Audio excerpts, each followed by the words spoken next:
미시적 기초 부분이 조금 이제 다기가 모양이 많이 나오진 않는데, 제일 중요한 것은 오늘 봤던 소비 이론하고, 그 다음에, 노동시장인데, 투자 이론을, 다기가 모형을 안 보고 왔는데요. 여러분 그 문제 나중에 제가 시간 있으면 확인하겠습니다. 어디를 여러분 체크해서 보시냐면, 한 문제만 보시면 되겠어요.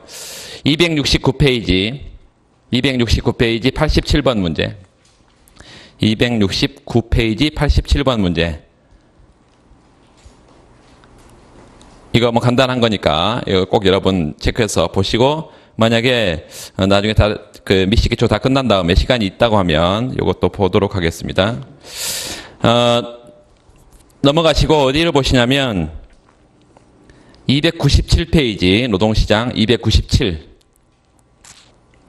297페이지 다기간 모형에서 미래 임금 상승이 현재 노동 공급에 미치는 영향을 분석해라 이런데요.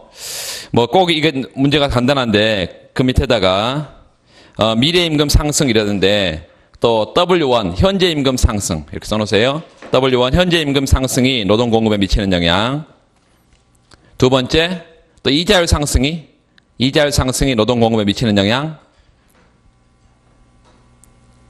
다기간 모형을 우리가 모형 설정만 하면 모형만 우리가 설정하면 이런 것들은 뭐 한꺼번에 다 볼 수가 있습니다. 근데 이제 미래 임금 상승이기 때문에 이게 기본적으로 여러분 임금이 상승하면 노동의 가격이란 말이에요. 그래서 항상 대체효과, 소득효과, 생산물 시장에서처럼 우리가 대체효과, 소득효과가 발생하는데 여기는 이제 현재와 미래 다기간 모형이기 때문에 대체효과가 두 개죠. 기간 내 대체, 기간 간 대체. 크게 두 개일 거예요. 그래서 그 뒤에 넘겨보세요. 이것만 뭐 꼼꼼하게 하고 있으면 이것도 시간이 꽤 많이 걸리기 때문에 거기 평생 예산 제약식에다가 별표를 하고 평생 예산 제약식. 평생 예산 제약, 평생 내가 벌어들일 소득 범위 내에서 1기와 2기 소비를 한다는 거예요. 그래서 C1 플러스 1 플러스 R에 C2 여기 있는데요. 이거를 소비의 총 현재 가치 써놓으세요. 소비의 총 현재 가치가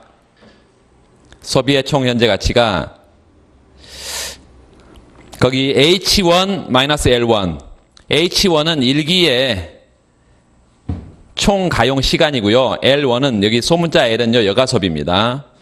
그 위에다가 대문자 L1S 이렇게 써놔. 대문자 L1S. 그럼 1기의 노동 공급이에요. 총 가용 시간에서 여가 소비하고 남는 거는 노동 공급이잖아요. 그리고 그 파이1은 뭐예요? 비근로소득입니다. 비근로소득. 그리고 2기 거는 현재 가치화 했고 그 H2-L2 이건 뭐겠어요? 대문자 L2S. 2기 노동 공급이겠죠? 파이2는 뭐예요? 2기의 비근로소득이고. 그래서 이 평생 예산 제약식은 우리 생각하기에 자 보세요. 1기 소비하고 그리고 2기 소비는 물론 현재 가치화해서 소비의 총 현재 가치 이게 여기 1기의 소득하고 2기의 소득의 현재 가치 합이겠어요. 그런데 그 소득이 근로소득과 비근로소득으로 구성되어 있다. 사실은 이제 그 비근로소득을 다기간 모형에서 고려해보면 굉장히 복잡해져 버립니다. 근데 단일기간 모형에서 우리가 미시경제학 가면 다 할 거예요. 단일기간 모형에서 비근로소득을 고려한 경우 다 할 거란 말이죠. 근데 다기간 모형에서는 그것까지 고려하지 않아.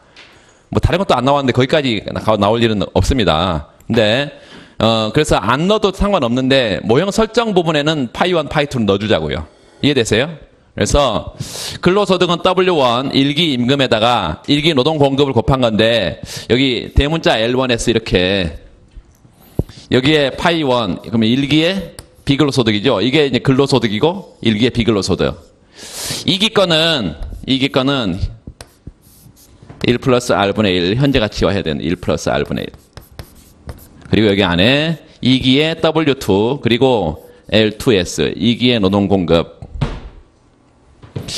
그리고 파이2다. 2기의 비근로소득 이렇게 되어 있단 말이죠. 그래서 여러분 이 평생 예산 제약식을 이걸 기억을 해야 됩니다. 이거 기억해야 돼. 뭐 요거 어렵지 않으니까. 그리고 여기에 이제 당연히 L1S는 W1 총 가용 시간 H1에서 뭘 뺀가? 여가 소비를 뺀 것이 L1S고 여기는 여기 총 가용 시간 H2에서 뭘 뺀 게 여가 소비 L2를 뺀 게 요 L2S다. 그래서 L1S, L2S를 이렇게 우리가 생각해 볼 수가 있다는 거예요. 자, 그러면 이 소비의 총 현재 가치가 이게는 평생부죠. 프레젠트 밸류의 평생부. 평생부의 범위 내에서 그리고 중요한 것은 범위 내라고 말했지만 항상 이퀄이죠. 소비자는 저축을 안 하고 소비를 가장 극대화해야 효용이 가장 커지기 때문에 항상 예산 선상에 소비한다는 거예요. 소비자의 어떤 특성이라고 이게요? 우리가 미시간에 처음 보면 기본 공리가 있는데 어떤 공리 때문에 이퀄이에요? 예산 선상에 소비하는 것은 the more, the better. 단조성의 공리다. 많이 소비할수록 많이 소비할수록 효용이 높아지는 그 단조성의 공리 때문에 예산 집합 내가 아니라 예산 선상에 소비한다는 거예요. 이거를 보세요. 우리가 어떤 평면을 생각해 보면 L2S equal L1S. 요 평면, 다시 말하면 이게 수직축에 놓고요. 이걸 수평축에 놓는다면 가장 중요한, 다 잊어버리다 이걸 잊어버리면 안 돼. 기간간, 이게 노동의 기간간 대체거든요. 나중에 이제 어디까지 나와요? 경기 변동론까지 나오는 기간간 대체인데 이걸로 정리하게 되면 앞에 개수가 뭐예요? 여기 1 플러스 R, 여기가 W2, 여기 개수잖아요. 그러니까 1 플러스 R분의 W2로 뭘 나눠야 되겠어? W1으로 나눠야겠지. 그쵸? 근데 다 플러스니까 하나를 좌측으로 우측으로 보내게 되면 뭐게 되겠어요? 하나는 마이너스 값을 붙겠죠. 그래서 이 앞에 마이너스 값이 붙고 여기 뭐를 W1을 뭘로 나눠? 1 플러스 R분의 W2로 나눌 텐데 1 플러스 R을 분자로 보내버리고 이렇게 W2 이렇게 쓸 수가 있다 이것입니다. 이게 뭐예요? 기울기죠. 이거 기울기야. 그래서 그 뒤에는 뭔가 있을 거야. 우리는 관심이 없어 이거는. 그러니까 실제로 이제 여러분 수식을 이렇게 쓸 건 아니고 L1S, L2S 평면에 기울기가 뭐다라고 얘기를 해주고 우리가 기간간 대체를 찾을 거라는 거예요. 현재와 미래 기간 간에. 자, 그러면 우리 봅시다. 여기서 W1이 변해도 W2가 변해도 여기 W1이 변해도 여기 W2가 변해도 다 뭐에 영향을 주는 거예요? 프레젠트 밸류 평생부 영향을 주죠. 또 이 W1, W2는 기본적으로 현재와 미래, 이건 어떻게 항상 분자 값을 읽는다고. 현재요. 요 현재. W1 분자. 현재 실질 임금이죠, W1. 이거의 상대 가치 이렇게 읽는다. 현재 실질 임금 상대 가치. 이거에 영향을 준단 말이에요. 뭐가? W1도 영향을 주고, W2도 영향을 주고, R도 영향을 주고요. 그러니까 이런 것들이 변하게 되면, 현재 노동과 미래 노동의 기간간 대체 효과가 나타나겠구나. 요거 여러분 이게 가장 중요해요. 그러니까 지금 우리가 보게 되는 W2 거기 문제에 W2 미래 실질 임금이 변하면 이 기간간 대체 효과가 나타난다는 게 이게 핵심이에요. 나머지는 아주 간단해요. 기간 내 대체는 우리가 미시간에서 배운 거 그건 그대로인데 뭐. 그래서 우리가 좀 간단한 거 해보자고. 그 W2 하지 말고 W1이나 W2는 똑같기 때문에. 이 W1 현재 실질 임금 상대 가치가 올라갔을 때 노동 공급에 미치는 영향이죠. 이 노동 공급에 미치는 영향을 알려면 당연히 여가 소비가 어떻게 되는지 알아야 돼요. 여가 소비가. 그리고 재화 소비 평면이죠. 여가 소비, 재화 소비 평면. 그러면 보세요. C2는 아무런 상관이 없어. 우리 이 일기 임금은. 일단은 일기 임금 보세요. 일기 임금은 C2는 상관없어. 여기도 요 2기의 실질 임금 이런 건 상관없이 일단 뭐만 관심이 있어 우리는? 요 C1과요. C1과. 이게 어떤 평면에 재화 소비, 여가 소비 평면을 둘 거기 때문에 요 여가 소비 얘와 관심이 있어. 그 나머지는 다 제로로 보내버리고 뭐만 남기면 된다고요? 여기서 C1 equal W1 H1 마이너스 L1. 우리 미시경제에서 하는 게 이거예요. 이 소비가 현재 실질 임금하고 현재 노동 공급, 이게 근로소득이죠. 근로소득 범위 내에서 이루어진다. 굳이 뭐 쓰자면 여기다 파이원 쓸 수 있다 이거예요. 비근로소득. 근데 거시경제학에서는 요 비근로소득 이거 이거 수식에는 넣어놓고 분석 안 합니다. 안 해. 왜냐하면 다 기간이 중요하기 때문에, 현재와 미래가 중요하기 때문에. 여기서 현재 시점 상대가치 올라가면 어떻게 되냐? 이거 평면이 뻔하죠? 여가소비예요? C1 재화소비예요? 미시경제학에서 이거를 여가소비 소득, 그래서 M으로 쓰기도 합니다. 여가소비 소득 평면. 자, 이 전체를요, 이게 뭐예요? 근로, 비근로 소득, 이걸 전체를, 요 근로소득, 이거는 제로로 일단 보내버리고요. 전체를 1기에 여가 소비해버리면 2기는 소비할 게 아무것도 없을 거예요. 소득이 없으니까. 그렇죠? 이게 1기의 총 가용시간, 이걸 전부 다 1기에 여가 소비해버리면 아무것도 남는 게 없고요. 전혀 뭐 하지 않으면 1기에 여가를 제로로 보내버린다는 것은 전부 다 노동 공급하면 여기다가 임금을 곱한 것만큼 소득으로 돌아오겠죠. 그래서 2기에 그걸 소비할 수 있을 텐데 처음에는 이제 임금이 올라가니까요. 좀 낮은 상태로 이렇게 표시합시다. 기울기가. 요게 현재 실질 임금이죠. 여기 H1분의 W1 H1이니까 W1이잖아 이거 지금. 그렇죠. 각도가. 이 상태에서 첫 번째 임금이 상승하면요. W1이 상승하면 항상 대체 효과와 소득 효과가 나타나는데 이거는 이 기간 내만 대체지. 기간 내 대체. 항상 비싼 거 적게 쓰고 저렴한 거 많이 쓴다. 뭐가 비싸지는 거냐? 여가죠. 그래서 요 L1 여가 소비의 기회 비용이 혹은 여가 소비의 상대 가격이 상승하게 되고 더 많은 임금 포기하고 내가 놀아야 되니까 그러면 여가 소비는 줄이고요. L1 줄이고 다시 L1S 노동 공급은 플러스 늘린다. 이게 대체 효과다. 기간 내 대체. 두 번째 임금이 상승했을 때 임금 상승 소득 효과는 소득 효과. 내가 이 임금 상승의 소득 효과는 아주 중요한 가정 두 가지가 들어가야 되는데 여러분 첫 번째 가정 다 알고 있을 거예요. 아 여가 소비가 정상제다 이 가정. 다 알고 있을 거야. 두 번째는요.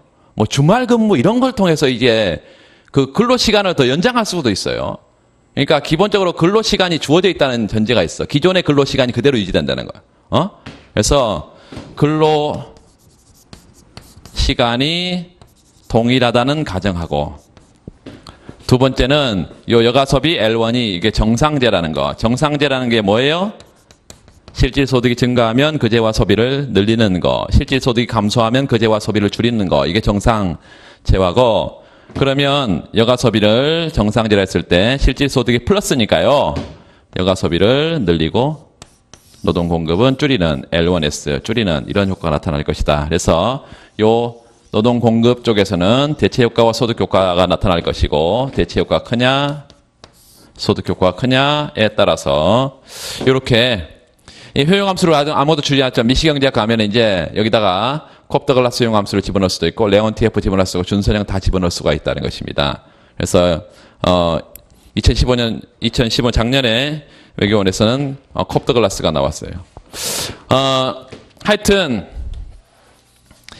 이런 상태라면 임금률이 상승했을 때 노동 공급을 늘린다. 뭐 이런 식이지. 자, 임금률이 상승한 거를 새로운 예산제 약식을 이렇게 표시하면 전부 다 놀아버리는 거는 임금 상승과 아무런 상관이 없죠. 그래서 기울기를 바꿀 것이고 이게 최초에 여러분 쓸 때 그래프에는 가능한 한 정보를 많이 포함하고 있어야 됩니다. 물론 지저분해버리면 안 되고 지저분하지 않다면 가능한 많은 정보를 그래프에 포함하고 있으면 좋아요. 이게 뭐가 돼? 최초의 예산선, 최초 예산선, 기울기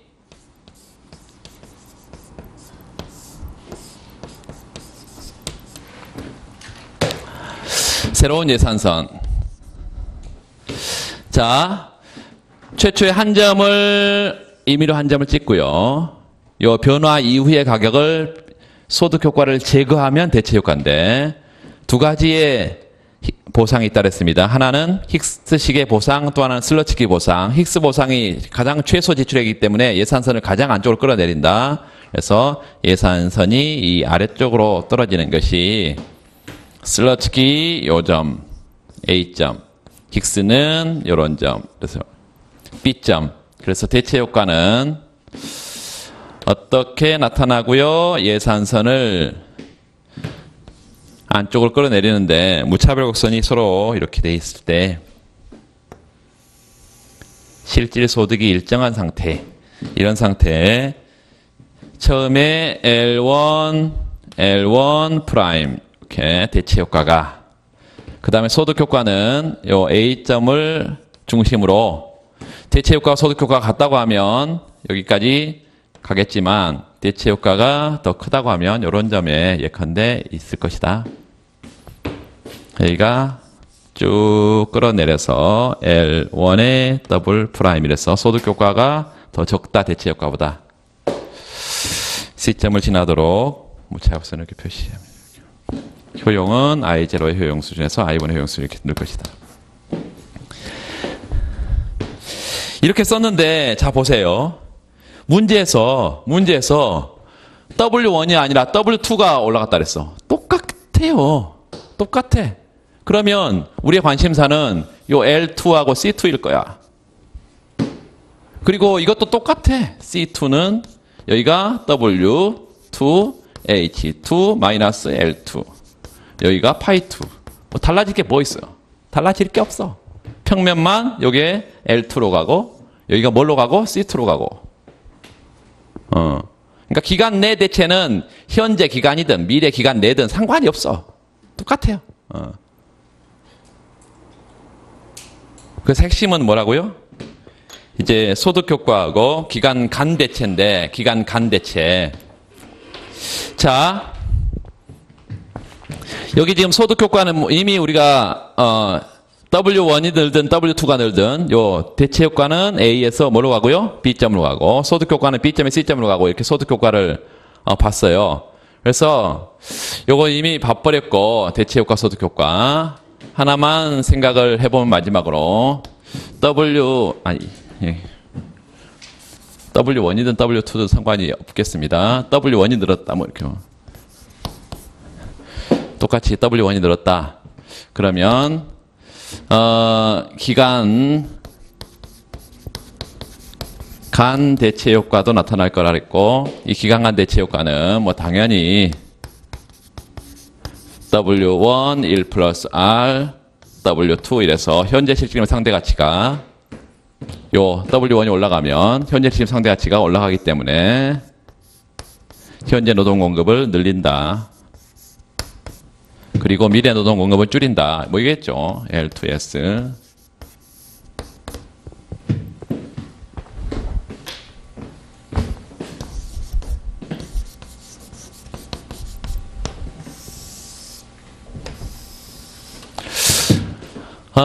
L1S 1기 노동 공급, L2S 2기 노동 공급. 노동은 비재화입니다. 비재화다. 응?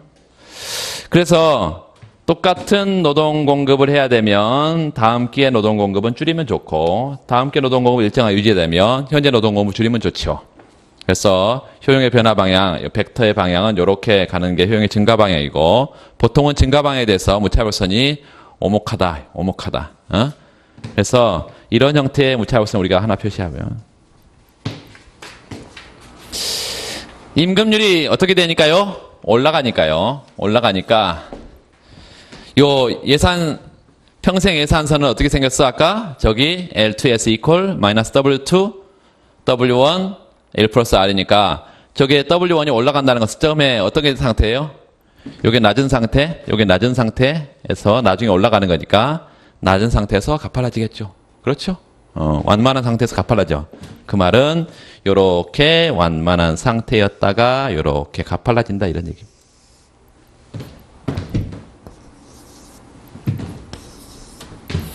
여기가 마이너스 W2 1 플러스 R W1 뭐 이런 식이에요.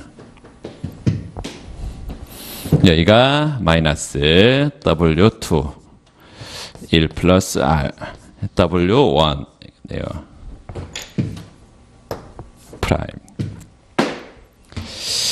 그러면 처음에 각각 1기와 2기의 노동 공급을 이만큼 하고 있다가 이만큼의 노동 공급으로 이만큼 1기의 노동 공급은 늘리고 2기 노동 공급은 줄이고 이렇게 A점에서 어떤 점으로 B점으로 가면서 이게 기간 간 대체인데 기간 간 대체.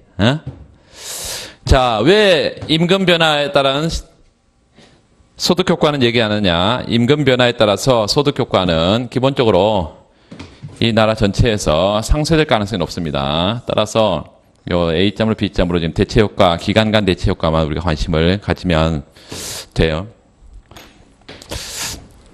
여기가 뭐가 되더라도 아까 우리가 앞에서 본 것처럼 똑같이 W2가 되더라도 똑같아. W2가 되면 이제 요게 올라가면 당연히 요게 분모값이 커지니까 요게 커지니까 전체 값은 떨어질 것이고 반대로 1기 노동 공급은 줄이고 2기 노동 공급은 늘릴 것이고 이렇게 요게 이제 아까는 여기로 왔는데요. 이제 반대로 가겠죠. 이렇게 반대로. 그래서 노동 공급이 1기에는 줄이고 2기에는 늘리겠죠. 전혀 뭐 어려울 게 없는 그런 그래서 제일 중요한 건 뭐라고요? 요 평생 예산 제약식을 여러분이 기억하고 있고 이걸 가지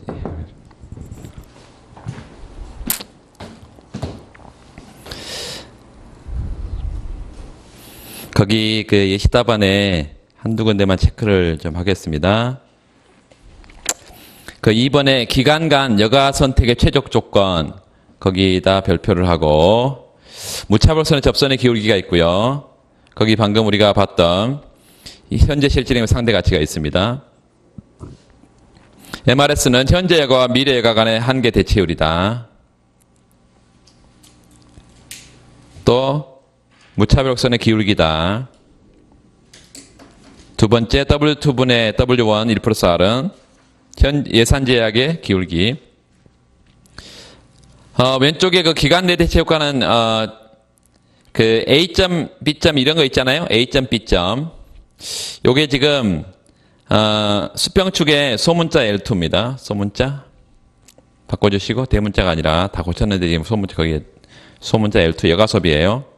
2기 여가소비, 2기 재화소비 평면에 그 A, B 동일한 무차별선상에 왔다 갔다 하는 게 지금 대체 효과인데요.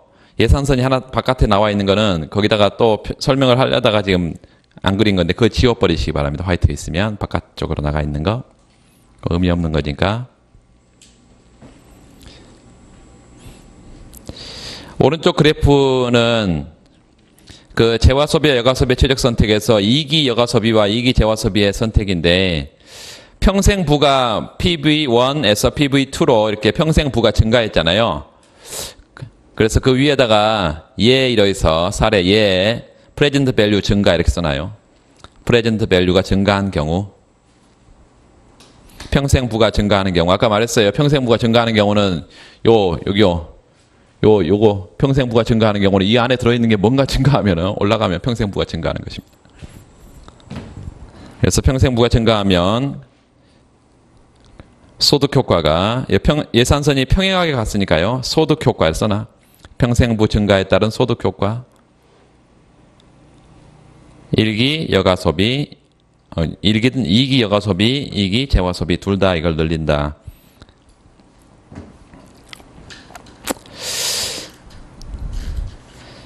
그 다음에 298페이지 그 임금률 상승의 기간 내 대체 효과 있죠? 그리고 소득 효과 있는데 방금 다 설명을 드렸고 1기간이든 2기간이든 그 기간 내에서는 똑같은 얘기고 그 다음에 아래쪽에 그래프 3 그래프 분석에서 노동 공급의 기간 간 대체 효과 있는데 기간 간 대체 효과 자 이거는 예산선이 어디에서 가파른 거에서 완만한 것으로 갔죠? 그러니까 거기 옆에다가 기간 간 대체에다가 W2가 올라간 거예요? W1이 올라간 거예요? W2가 올라간 거죠? 예, W2가 상승한 경우 기간 간 대체 효과가 나와 있고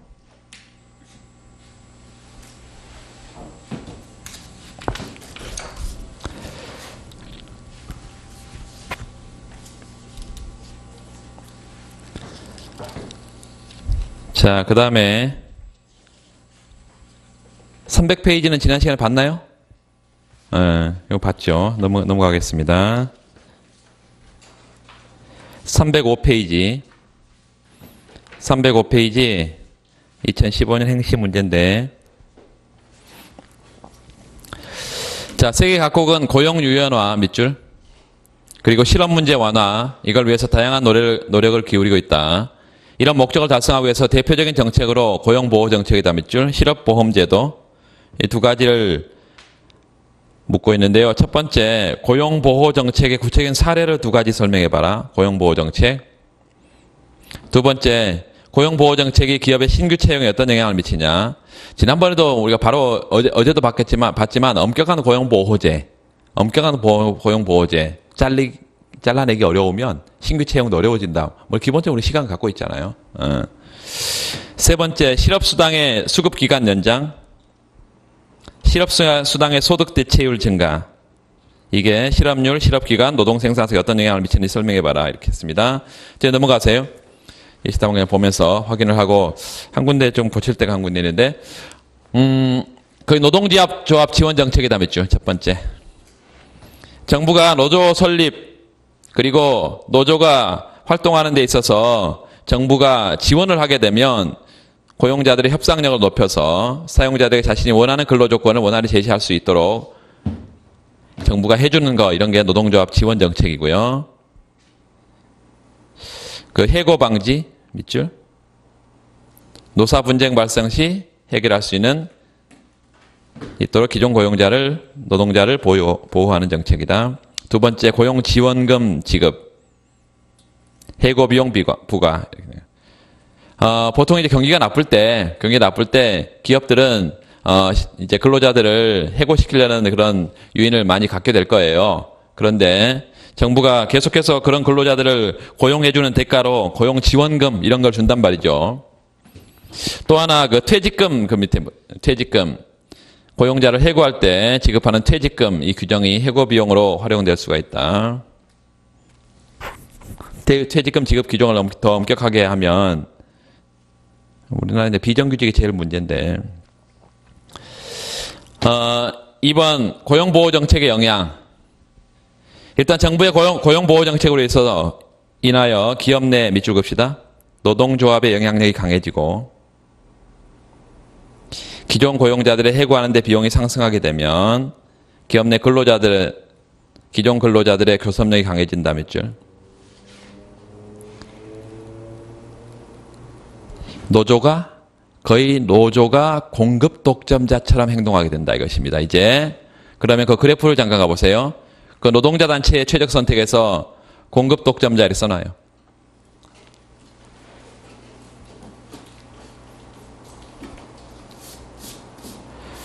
그 MC, 이게 노동 공급 곡선이고요. AP는 노동 수요 곡선이고, 생산물의 공급 독점처럼 AP가 우하향하죠? 평균이 우하향하면 한계는 항상 어디 있다고? 그 아래쪽에 있다고요. 그렇죠? 이건 기본적인 수학적 원리잖아요. 평균이 우하향하면 항상 한계는 그 아래쪽에 있다. 그래서 그 MP하고 MC가 맞아떨어지는 점, 처음에는 0점에서 L0, W0 임금 수준에서 L0만 고용이 되다가 이제 공급 독점자가 자신의 교섭력을 강화하게 시키게 되면 MP와 MC가 맞아떨어진 상태에서 임금은 거의 고쳐주세요. 임금은 저 위에 수요곡선상에 1점을 어디로 보내야 돼? 저 위로 수요곡선상에. 그래서 W1 쓰고 그 밑에 W1은 지워주세요. 예전보다 더 높은 임금에 더 적은 고용을 하게 된다 이것입니다.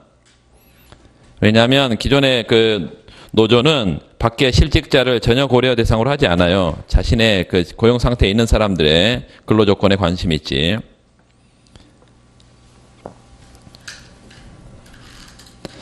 자, 그 다음에 설문 3에 바로 넘어가겠습니다.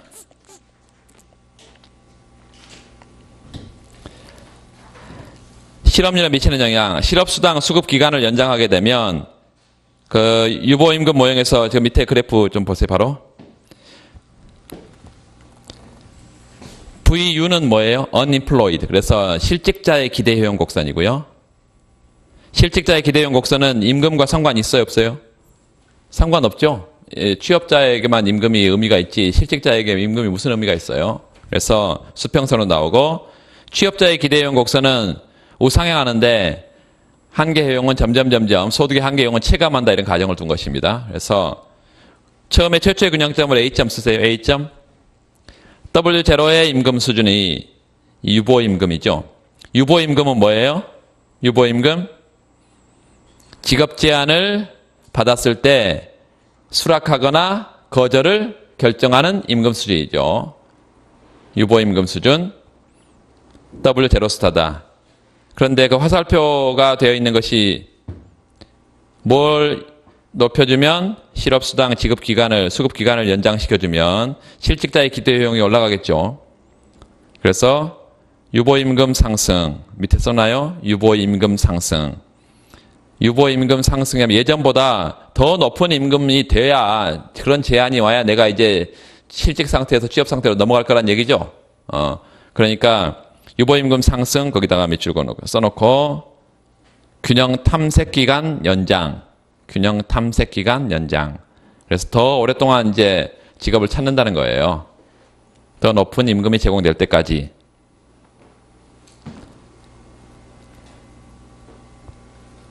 그리고 오른쪽 가보면 S1-U는 뭐예요? 실직 곡선.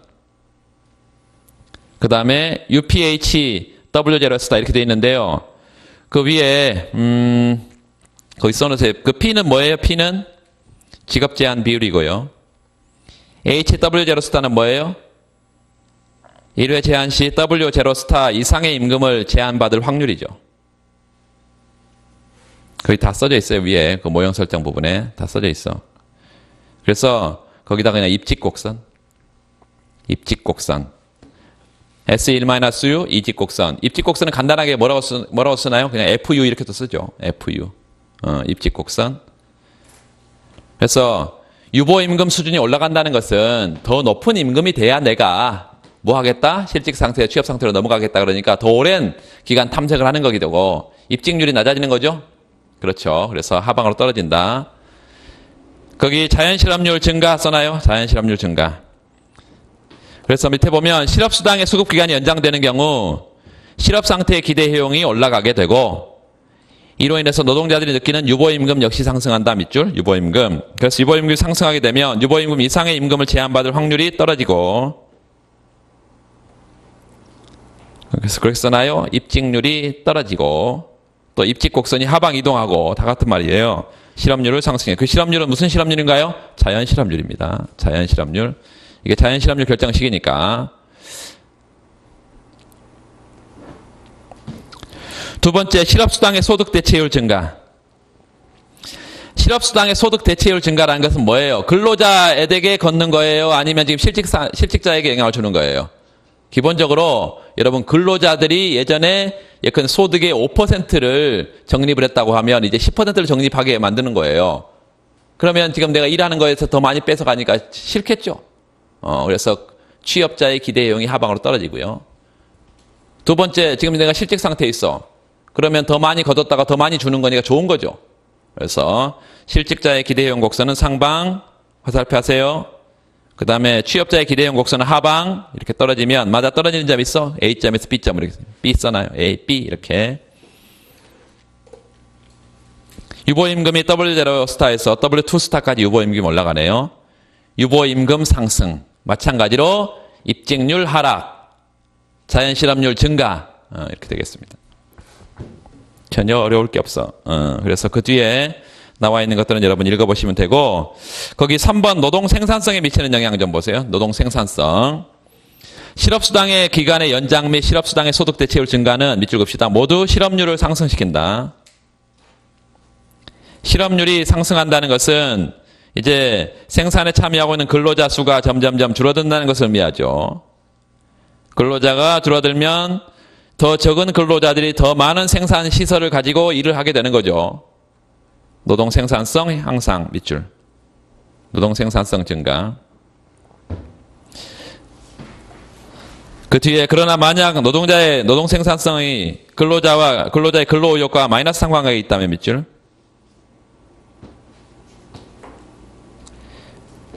그렇게 가정하는 거예요, 지금. 가정한다면 오히려 근로의욕의 감퇴 요인이 되어서 생산성이 또 떨어져 버릴 수도 있다. 추가적인 얘기도 그런 얘기도 할 수 있겠고요. 넘어가겠습니다. 308페이지. 실업 대책에 관한 문제인데, 최근 우리나라의 노동시장에는 경제 구조의 급격한 변화에 수반돼서 경제 구조의 급격한 변화 물줄, 실업 현상의 특징적으로 나타나고 있다. 경제 구조의 급격한 변화, 이게 무슨 실업인가요? 구조적 실업입니다. 구조적 실업.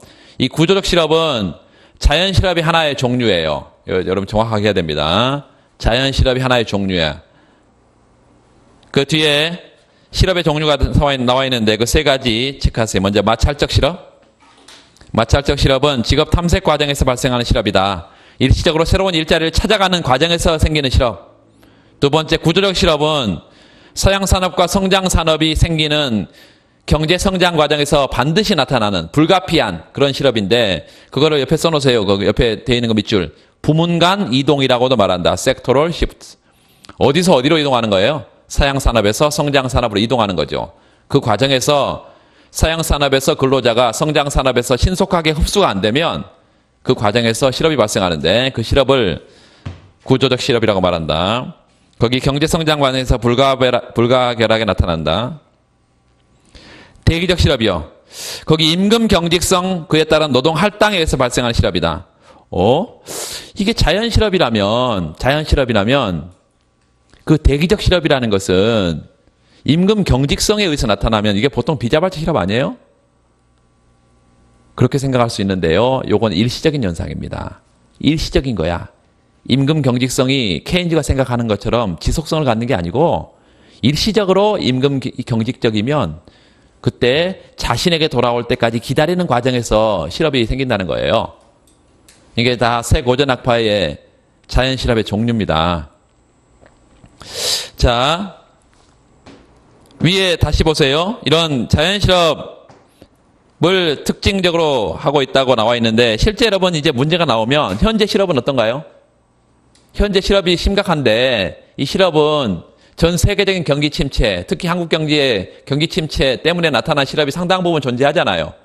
그러니까 경기적 실업과 자연 실업이 현재는 동시에 존재합니다. 또 이 과정에서 예전에 사양 산업들이 이제 성장 산업으로 바뀌는 경제 구조도 급격하게 바뀌고 있잖아요, 지금. 그렇기 때문에 두 가지 특징의 실업이 다 같이 존재한다라고 여러분 생각을 하고 출발을 해야 되고, 그래서 그 최근 실업의 특징을 설명하다 이렇게 되어 있을 때 두 가지 얘기를 다 해야 됩니다. 근데 이러한 최근의 실업의 특징, 그러면 이거는 지금 문제가 한정되어 있어요. 자연 실업으로. 그래서 방안을 장기와 단기로 나눠서 설명해라. 근데 보통 이제 단기는 총수요 관리 정책이에요, 밑줄. 장기는 자연 실업률 감소 정책이에요.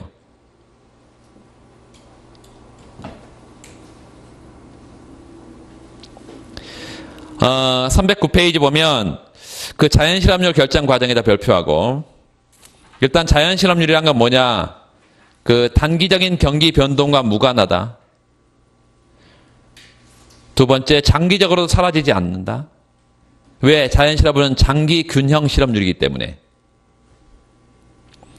또 총수요 관리 정책으로는 이 자연 실업을 줄일 수가 없어요. 그래서 총수요 관리 정책과 총수요 변동과 무관한, 또 자연 실업의 종류는 구조적, 마찰적, 대기적 요인에 따라 결정되는 실업률, 이렇게 하면 되겠습니다.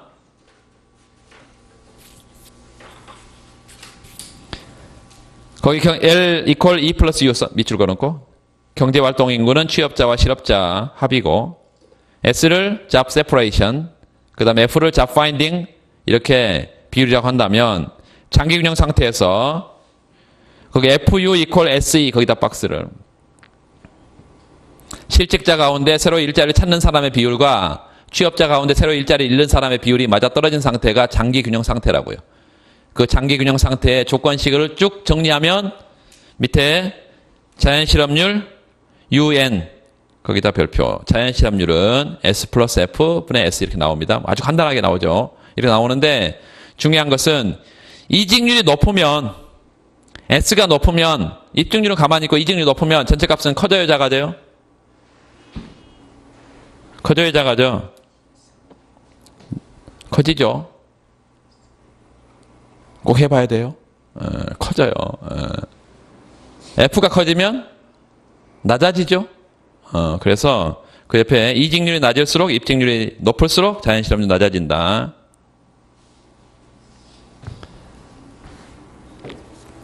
그 오른쪽에 이제 아까 앞에서 봤던 그 입직 곡선을 조금 단순하게 썼는데요. 그 FU. 그래서 앞으로 여러분 꼭 그 예를 들어서 직업 제한 비율 뭐 이런 거 안 쓰려고 하면 그냥 입직률, 이직률 이런 얘기만 하려면 굳이 그 쓸 필요 없어. UPH 뭐 W 데려스타 뭐 이런 건 쓸 필요 없어.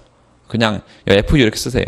거기다가 S1-U에다가 이직 곡선 써놓고 그 다음에 FU에다 입직 곡선 써놓고 이게 맞아떨어진 상태에서 UN 자연실험률이 결정되고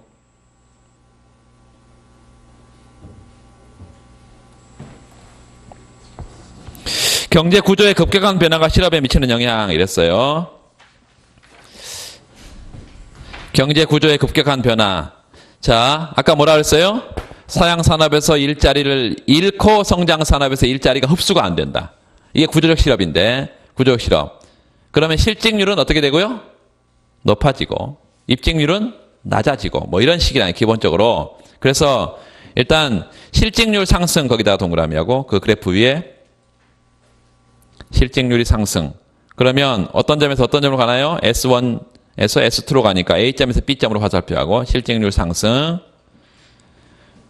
두 번째, FU에서 F'U 이렇게 입직률이 하락했네요.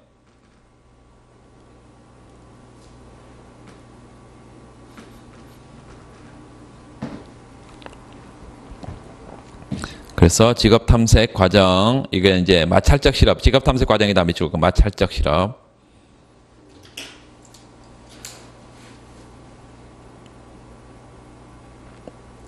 그걸 이제 부문 간 이동 그래서 되고, 섹터럴 시프트, 부문 간 이동 과정에서 혹은 마찰적 실업이 증가하면서 자신에게 일자리가 돌아올 때까지 기다리는 대기적 실업이 늘면서 뭐 다 같은 얘기고요.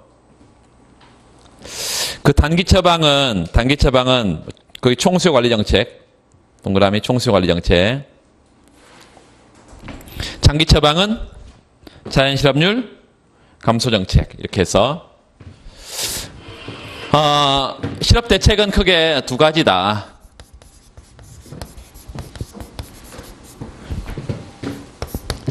단기 대책과 거기 장기 대책 두 가지로 크게 나누고 있는데 장기 대책. 이 단기 대책은 지금 경기가 나빠서 나타나는 경기적 실업이 많다고 하면 이 총수요를 확장적으로 쓰는 총수요 관리 정책이 되고 이 총수요 관리 정책을 쓰는 것은 실업이 모호하고 자연 실업뿐만 아니라 경기적 실업이 섞여 있다는 전제하에서 쓰는 것입니다. 실업률이 그대로 들어있는 F, 파이, U 평면에 자연 실업률 수준을 표시를 하고 U, Natural Rate of Unemployment 그리고 우하향하는 필립스 커브가 SPC, 단기 필립스 커브가 있고 요 파이 제로 expectation, 기대가 파이 제로에 잡혀 있고 최초의 인플레이션율을 파이 제로라 그러고 요 A점에서 뭐가 늘었을 때? 뭐가 늘었을 때? 총수요가 늘었을 때. 뭘? 통화량? 정부 지출? 이런 재정 팽창, 통화 팽창을 통해서 정부가 예상치 못한 총수요를 늘려야 기대가 잡혀있는 상태에서 이렇게 실업을 줄일 수 있다. 실업을. 죄송합니다. 자연 실업이 아니고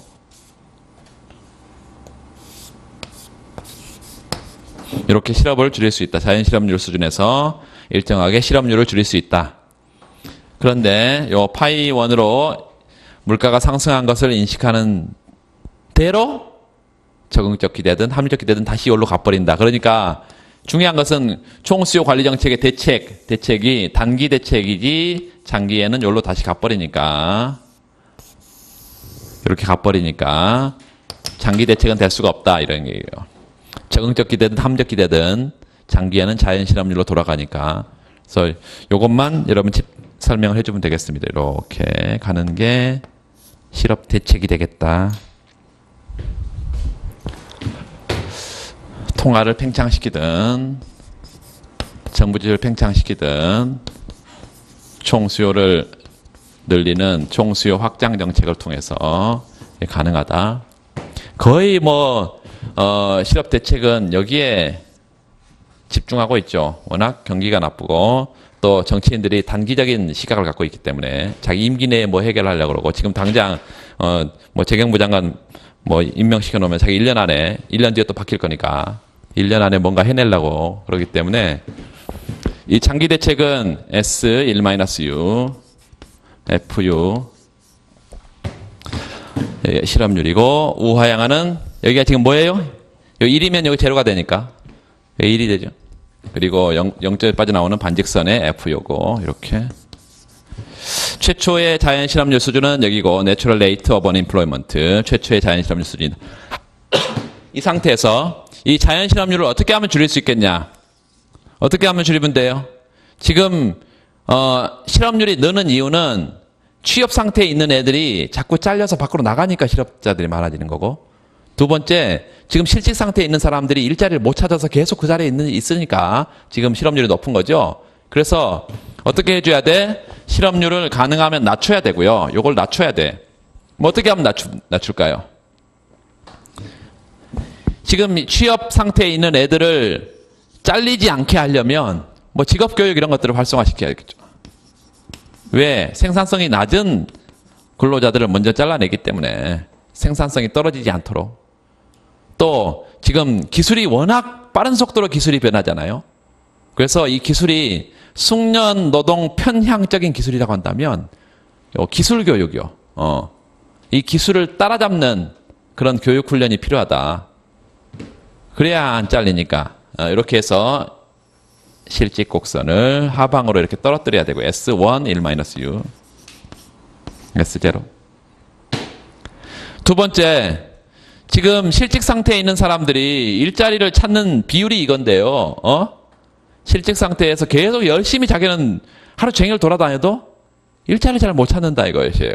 왜냐하면 그 잡을 매치해주는 그런 역할들을 해주는 게 정부 역할들인데 그게 많지 않기 때문인 거죠.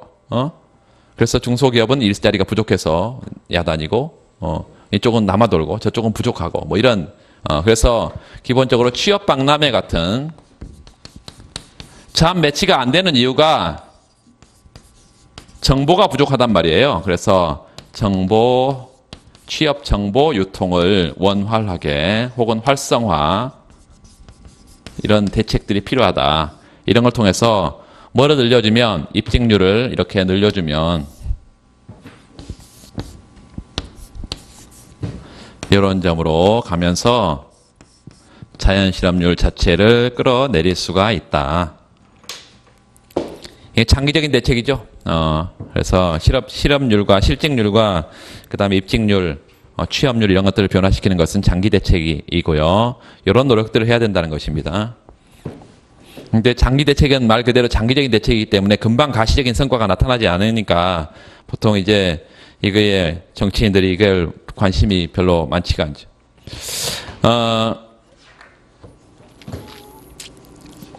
310페이지 보면 거의 장기적인 처방에 구조적 실업에 대한 대책 이렇게 동그라미 해놓고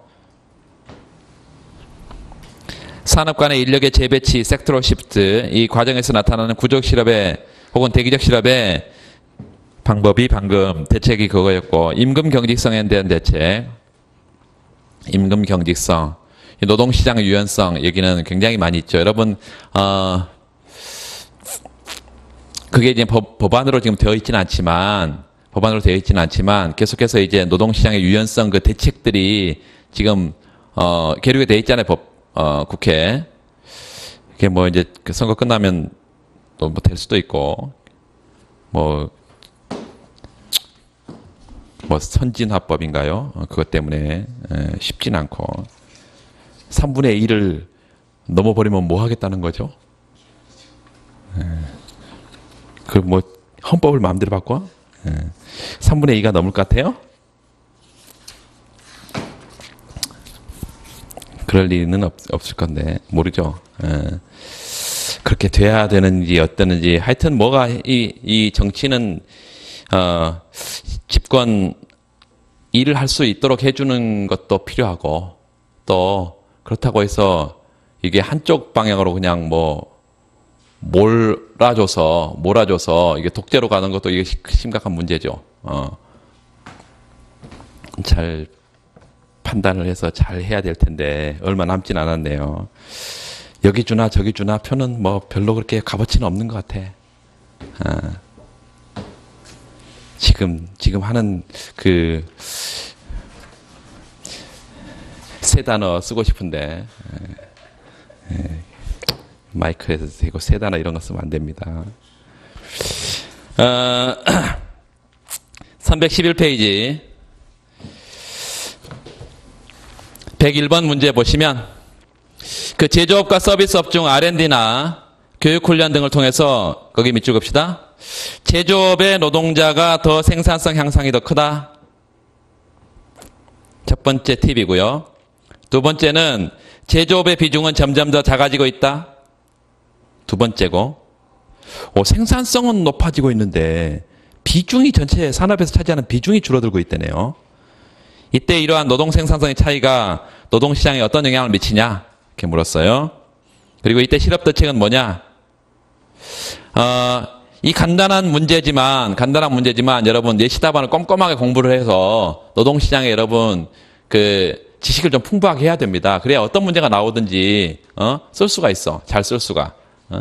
문제를 이 문제 답은 뭐다. 이 문제 이게 아니라 그 뒤에 넘어가 보시면 실업의 종류는 볼 필요 없겠고요. 두 번째 그 노동 생산성 차이로 인한 구조적 실업의 발생 거기다 별표.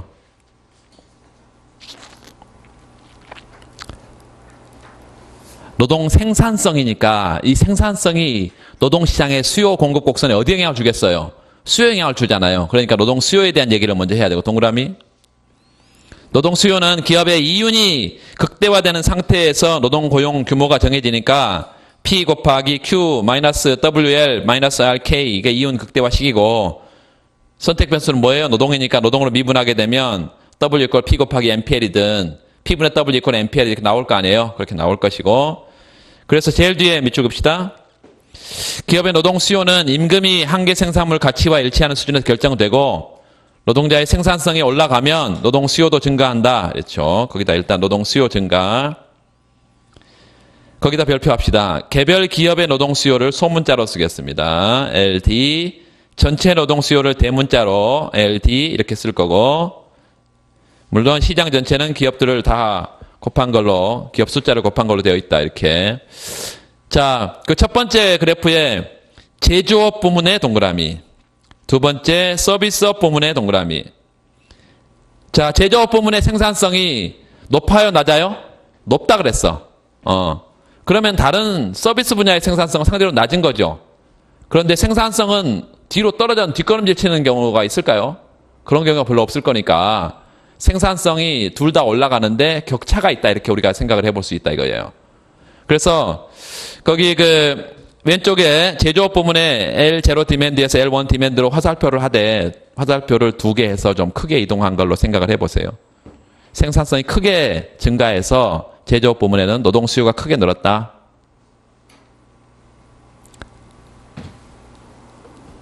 그리고 오른쪽에 서비스업 부문도 생산성이 늘었지만 상대로 적게 늘었다. 화살표를 한 개만 해서.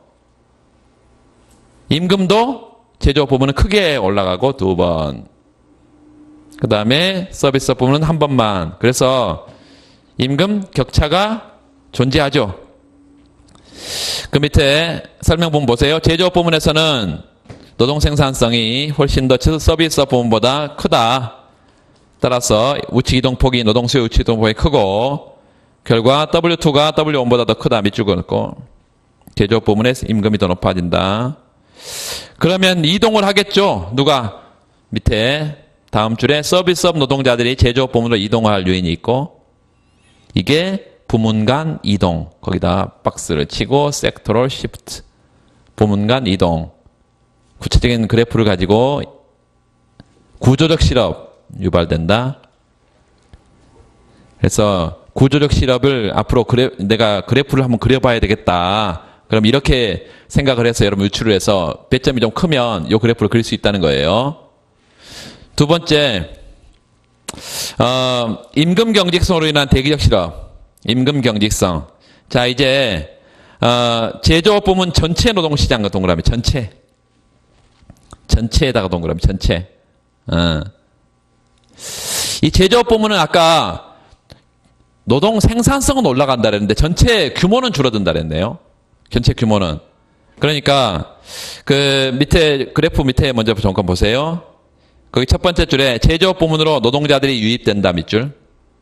노동자 유입 서비스 부문에서 제조업 부문으로 노동자가 유입되고 그게 노동공급선을 우측으로 이동시킨다. 저 노동공급선 L0에서 L1에서 화살표. L0에서 L1에서 화살표. 이건 서비스 부문으로부터 제조업 부문으로 노동의 유입이고요. 두 번째, 그 설문의 과정대로 제조업 부문의 비중이 크게 줄었다 밑줄. 그러면 전체 기업 중에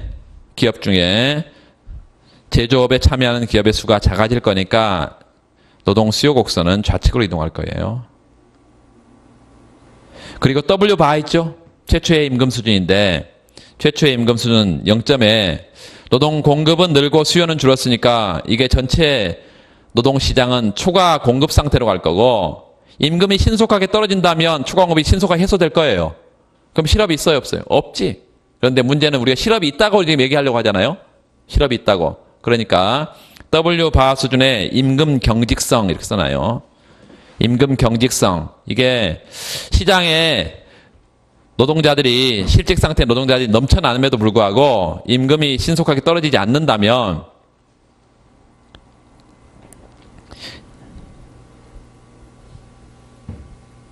임금이 떨어질 때까지 뭐 해야 돼? 대기해야지. 그렇죠? 그래야 어떤 애들은 임금이 떨어지니까 나 그냥 일 안 하고 놀래. 이런 사람도 있고 임금이 떨어지게 되면 기업이 노동 수요를 늘려줄 거니까 이게 균형 상태로 갈 거란 얘기예요. 그래서 그 설명 부분의 제일 밑에 임금이 W바 수준에서 밑에 두 줄에 수준에서 고정되면 마찰적 실업이 발생한다. 그 처방을 물었는데요. 단기적인 총수요 관리 정책 굳이 또 쓸 필요 없겠죠. 장기적인 정책 처방, 구조적 실업에 대한 대책, 임금 경직성에 대한 대책 똑같이 했고요. 그 임금 경직성에 대한 대책에 거기 우리나라 고용 사정이 선진국에 비해서 열악한 주된 이유가 노동시장의 구조적인 경직성이다 밑줄. 노동시장의 구조적 경직성. 그래서 노동 유연화가 중요하다는 거예요. 유연성 확보가. 그 뒤에는 하나만한 얘기, 뭐 노사정 얘기를 좀. 거기까지 하고 잠깐 쉬겠습니다. 10분 쉬고 하겠습니다.